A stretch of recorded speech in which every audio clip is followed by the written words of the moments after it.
time to talk about democracy, the big one. Now, we've talked a lot about science, of course, but I feel as though the science argument has clearly been won. As in, all scientists want to see our country have lower barriers to innovation, more free flow of talent, more collaborations globally. And the only issue has been whether the EU is a help or a hindrance to that.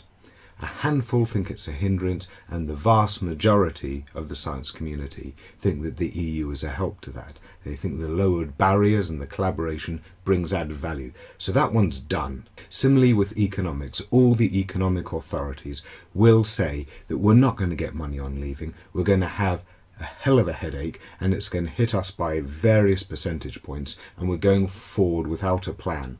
And so even the Leave campaigners are recognising this now, and Boris Johnson says, well, yes, it'll go down and then it will go up. But everyone acknowledges that there will be an economic shock.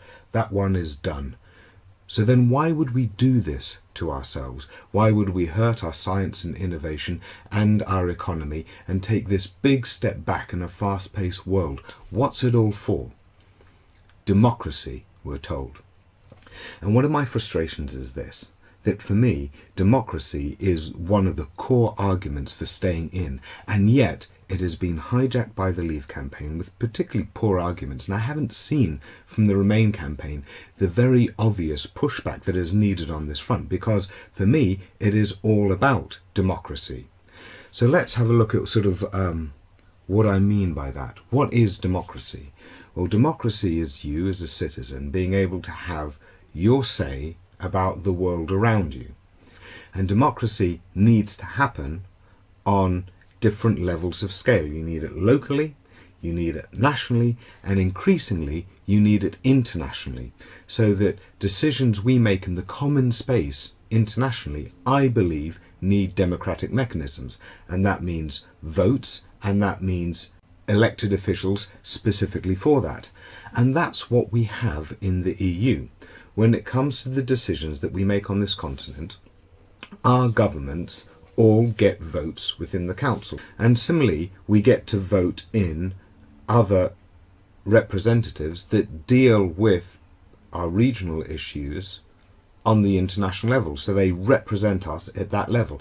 MPs deal with issues on the national level, MEPs on the European level. And that's how we do business. Now, what the Leave campaign want us to do is they say, oh no, this doesn't work. We have to pull out and put all the sovereignty, all the power in the hand of our government. Then our government goes and makes deals with these other countries by the traditional forms of bullying and pushing and pulling. Fine. If you think that you get more power for our country that way, cool, go for it.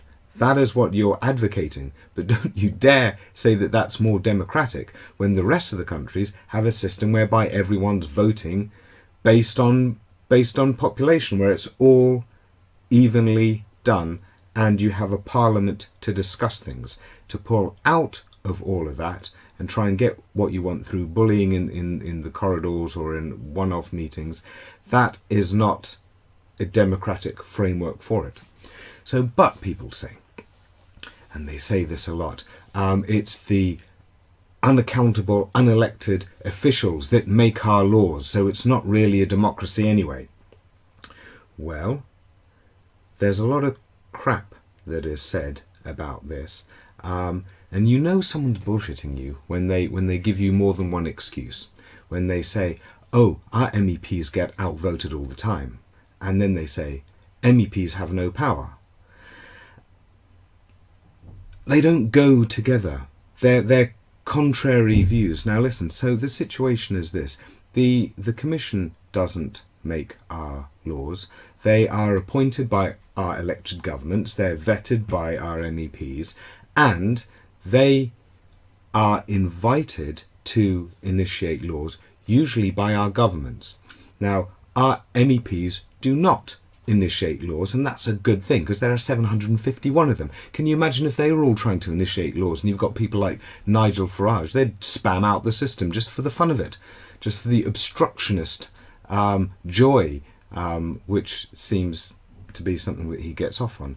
Now, it makes more sense that it's requests from our government to essentially this civil service, and then they have to develop laws in the full knowledge that if they don't develop something that is going to be passed by our governments and our democratically elected MEPs, then it's not going to fly. So they don't have any real power whatsoever. They have to write up something that's going to fly. And they do that by consulting widely amongst society, amongst the MEPs, amongst our governments, and putting together something that's going to tick those boxes according to us and our democratically elected representatives.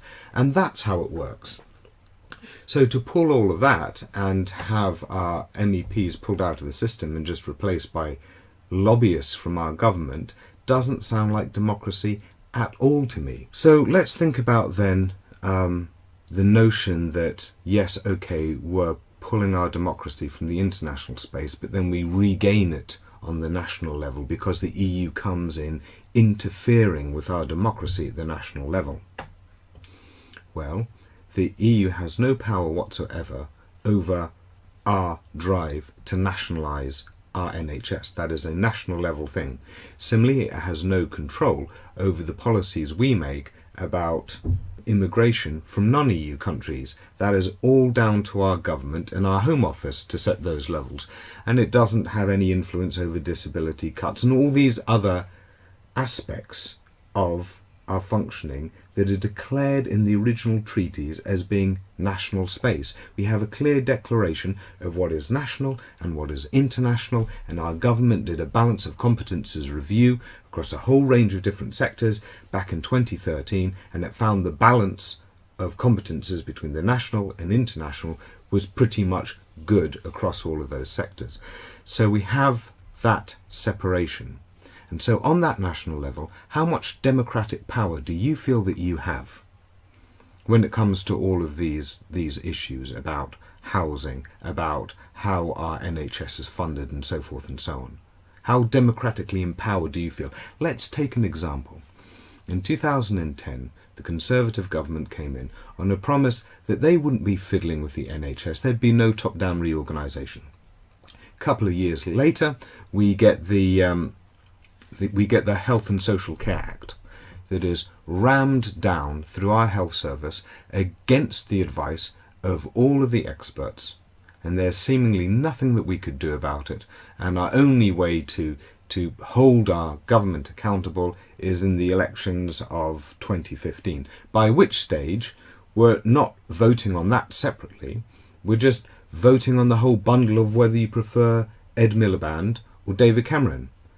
And that's that. So these issues of accountability get massively diluted. How many doctors have voted for Jeremy Hunt to be their leader and dictator? Similarly, when Michael Gove, and with Michael Gove and education, how much say did those who have lifelong experience in this domain actually have about that?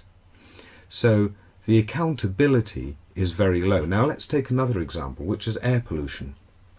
Because our government signed up to an agreement about levels of air pollution, when they go and break that promise, as governments love to break promises, they didn't get away with it because we can now sue them over it. We can take them to court over it and make them clean up their act.